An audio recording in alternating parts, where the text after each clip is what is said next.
Akkineni young hero Akhil నటిస్తున్న latest project Lenin July 10న release కాబోతుంది. ఏజెంట్ వంటి ఫ్లాప్ తర్వాత అఖిల్ నుండి వస్తున్న సినిమా కావడంతో లెనిన్ పై సహజంగానే అందరిలోనూ ఆసక్తి ఉంది. తాజాగా విడుదలైన ఈ చిత్ర ట్రైలర్ కూడా డీసెంట్ గా ఉందని టాక్ తెచ్చుకుంది. అయితే బాక్స్ ఆఫీస్ వద్ద ఈ సినిమా భారీ విజయాన్ని అందుకోవాలంటే ఈ టాక్ సరిపోదని, ఇంకా ఏదో లోపించిందనే చర్చ సినీ వర్గాల్లో నడుస్తుంది. ట్రైలర్ కట్ బాగున్నప్పటికీ ఈ మధ్య వస్తున్న సినిమాలకు ఉండాల్సిన హైప్, క్రేజ్ మాత్రం ఇంకా ఈ చిత్రం చుట్టూ క్రియేట్ కానట్టుగా కనిపిస్తుంది. ముఖ్యంగా ఈ సినిమాకు సంబంధించిన ప్రమోషనల్ బజ్ అనుకున్నంత స్థాయిలో లేదని చెప్పాలి. ప్రస్తుత కాలంలో ప్రేక్షకులు థియేటర్ల వైపు అడుగులు వేయాలంటే కేవలం ట్రైలర్ మాత్రమే సరిపోదు.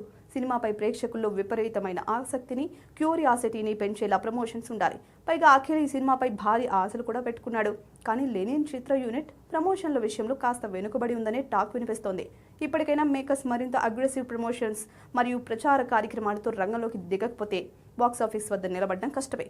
ఒకవేళ సినిమాకు సాలిడ్ పాజిటివ్ టాక్ వస్తే మాత్రం మౌత్ టాక్తో ఆటోమేటిక్గా ప్రేక్షకులు థియేటర్లకు వచ్చే ఛాన్స్ ఉంది. అయినా కూడా ఓపెనింగ్స్కు ప్రస్తుతం ఉన్న బజ్ సరిపోయలేదు. మరి రిలీజ్ వరకు మేకర్స్ ఎలాంటి మ్యాజిక్ చేస్తారో చూడాలి.